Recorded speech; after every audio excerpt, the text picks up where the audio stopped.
So here you have it. I just took a Sharpie and kind of just hand drew a mark around the auger so that I could use it as a guide. I just took a standard grinder and just took probably about 1/8 of an inch off of the edge of this, so that if a pellet gets stuck in between the tube and the auger, it's not going to push it, because this is going to wiggle in there. It's only attached on one end.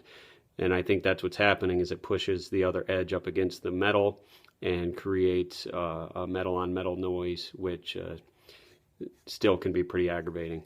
All in all, I just want to say this too. Two things about the stove. I love the stove. I mean, it is a workhorse.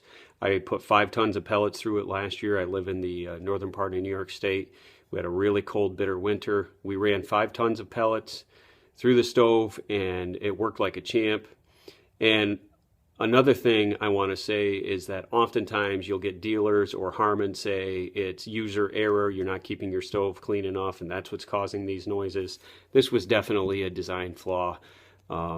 Not that I'm proud of this, but sometimes I let that stove get pretty dirty before I'm able to get to it and really clean it out really well. And that has never been the cause of the noise. I've had that noise happen right after I've cleaned the stove, including taking the auger out and cleaning the tube out with a wire brush and everything else. So it has nothing to do with the stove being dirty. It's everything about the tolerances being too tight on this auger shaft, the metal not being welded enough where it was allowing it to vibrate and create a ringing noise. And that's pretty much it. But other than that, the stove is awesome, keeps our house toasty warm even in the coldest of nights. And so we'll see how this fix. We've gotten rid of most of the noise. We're going to see if this takes care of every last little bit of it, because other than that, it's a super quiet stove and works really well. I'll keep you posted. Thanks.